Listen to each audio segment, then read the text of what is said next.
Welcome back. I got a couple of comments saying they wanted to see more, and nobody said they didn't want to see any more, so I guess I'll keep going.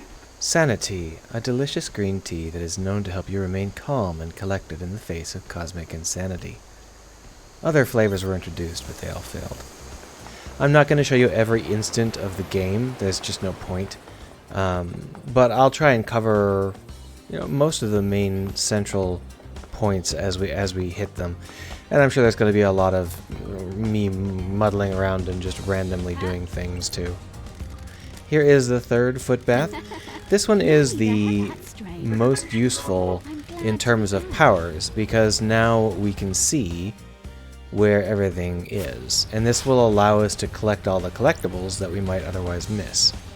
The only problem with it is that it counts phones as collectibles. So you can't ever do a clean sweep of the area because there's always going to be phones. And you're going to be like, okay, well, is that a phone that I already got? Or I didn't check to see whether or not the phones stop counting once you open them for fast travel. Maybe they do. Anyway, we've got to go all the way back down this route to the warehouses, because that's where our final upgrade is.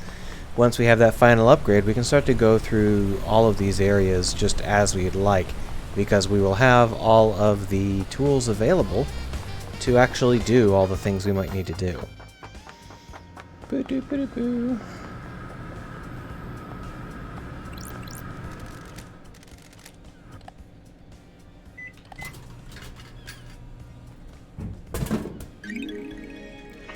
Visions of Worship. Alright, so now we've got all three of these upgrades.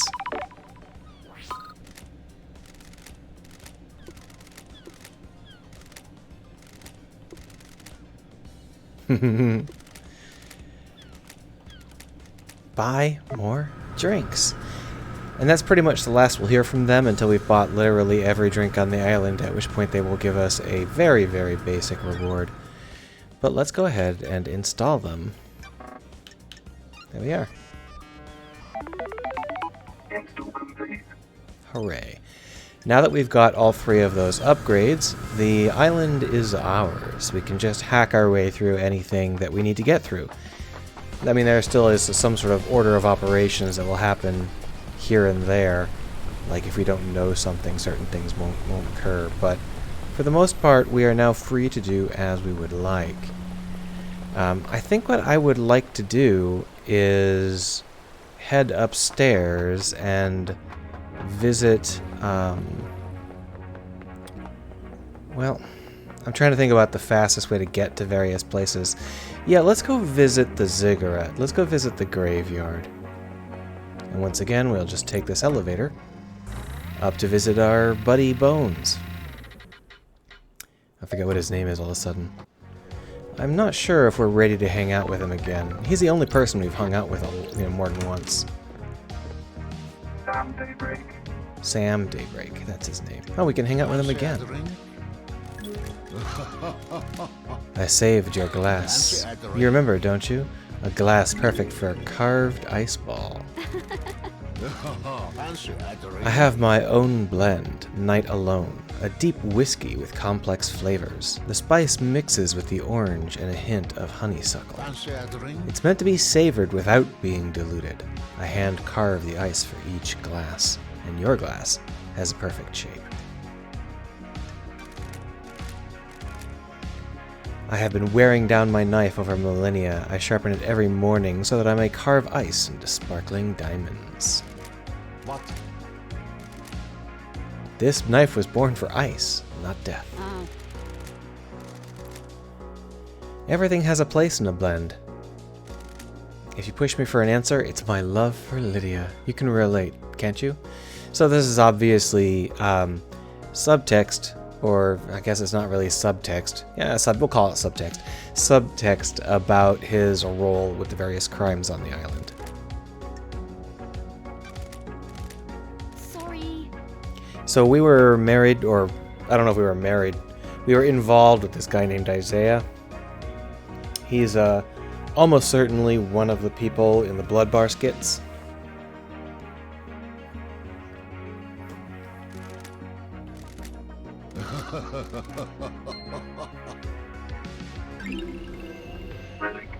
The glass love die is always used at Sam's bar before her exile.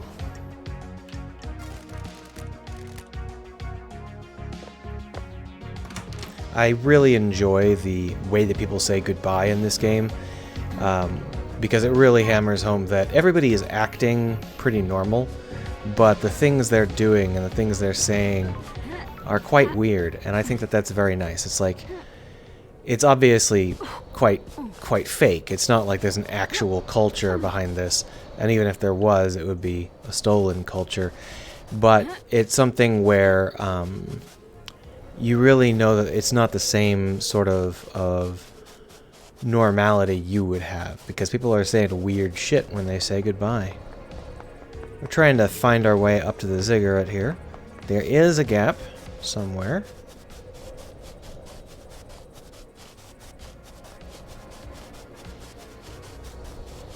There it is.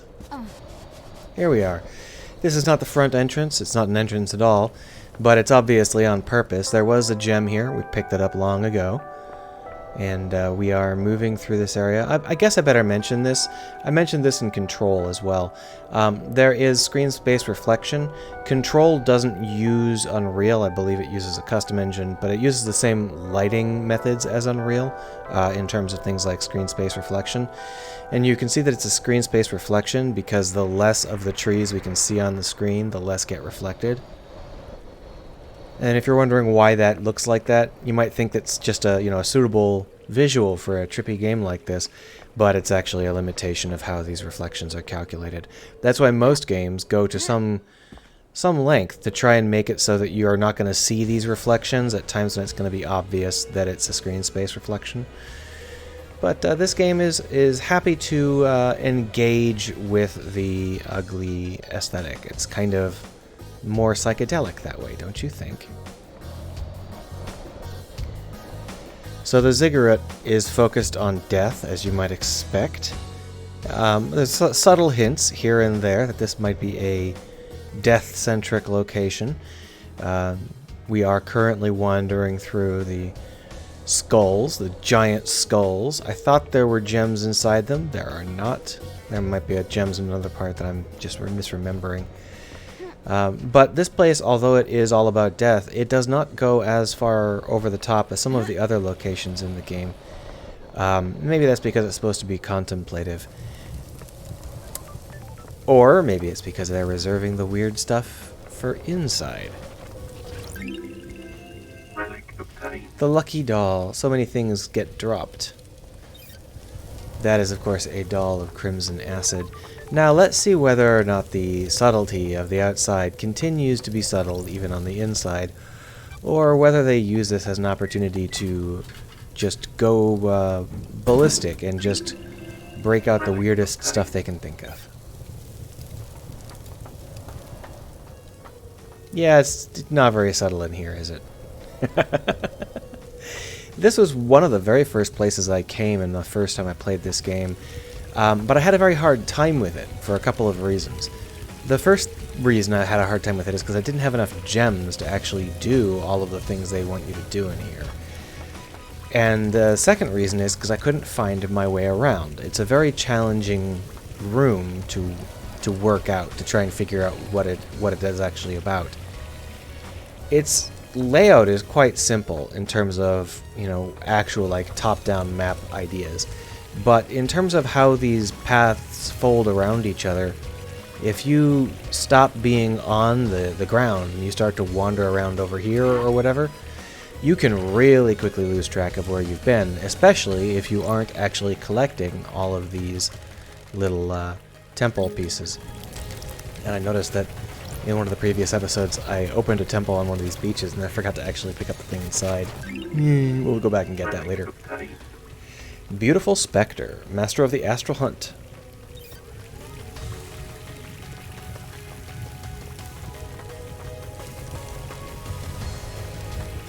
So most of the gods in this place are the Silent Goat. They're just repeated images of the Silent Goat. He's the person that's like our big #1 deity, because he taught us what we were doing and how to do it. So we're going to see a lot of him.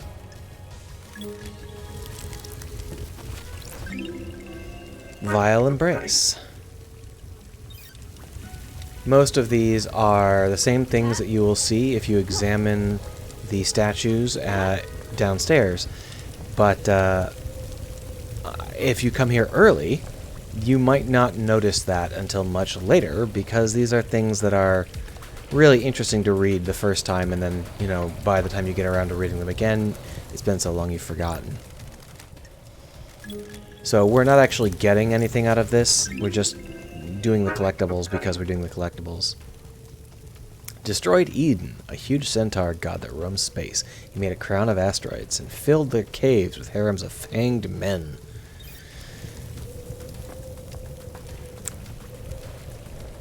Sounds like an interesting guy.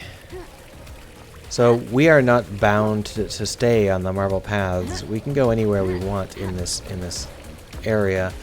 There are some places that have loot, like you can see here, but I don't consider this to be a room that is very friendly to an early exploration. If you get to this room early, it's super easy to become confused, not least because it is specifically designed in a way to confuse you. If you've been playing the game for a while and you sort of have an instinct for how the devs are doing things, you probably won't have any trouble with it. I'm not having any trouble with it right now, for example.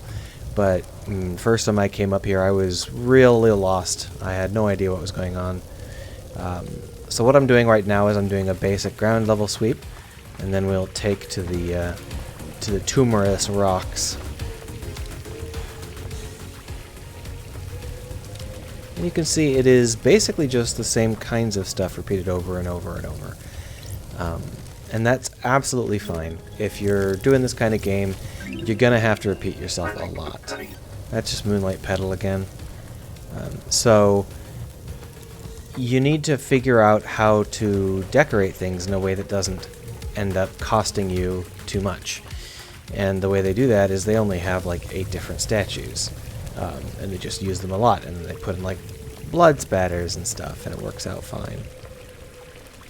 So up here we have a collectible. Faulty Warship Stamp. Ooh. And then we've got this.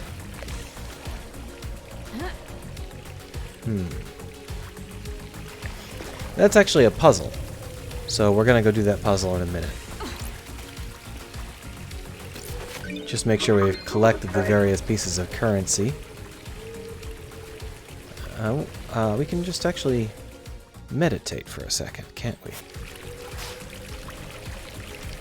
Anything in the area that we missed? There it is.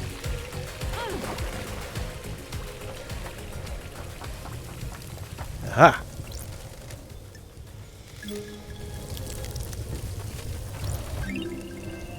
Shadow Zero, capricious god that caused destruction on every planet she touched. A tentacle-armed goat. That's like a Dwarf Fortress villain. You know, when you dig deep in Dwarf Fortress and the monsters start to come out of the depths and they're randomly generated horrors. I always thought that was a fun idea. Only problem is that they don't really have the same impact after the 4th or 5th one. You kind of start getting used to it. But I don't know how far you could push that with automation. It's something where a human making them can make 100 really interesting monsters, but with automation, 5 or 6 is all you can manage. There's a lot of random crap scattered around the island, isn't there? That's a poetic way of saying trash. You're just scooping up all this trash, huh? The answers to mysteries are everywhere. Sorry, I'm keeping you from your hobby of collecting garbage. Don't let me interrupt. And he's actually making fun of the idea that this stuff is all important to us. And he's right. You don't want to put too much emphasis on the collectathon. The collectathon only exists to make us want to engage with the world. We don't want to feel like we have to collect everything, even though we probably will, because that's not the point. The point is we should want to explore this world that's been created, which harkens back to the basic idea I was talking about earlier. If you're making a world like this, you're going to have to work on creating a dense world, a location that is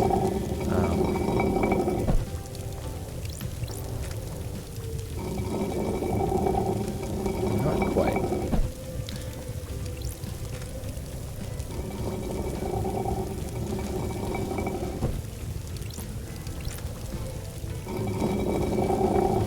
Not curses.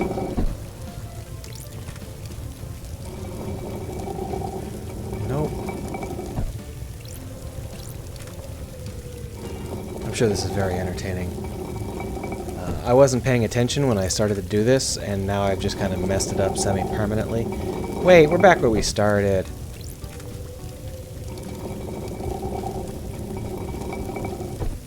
Okay. So that one actually toggles all 4. This one toggles 3. This one toggles 2.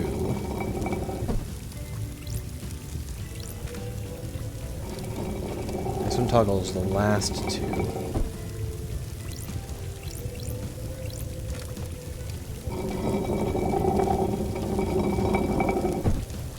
So we can toggle all 4 all day, but what we need to do is toggle the middle 2 and then the last 2 again. That's not the middle 2, is it? No, that's fine.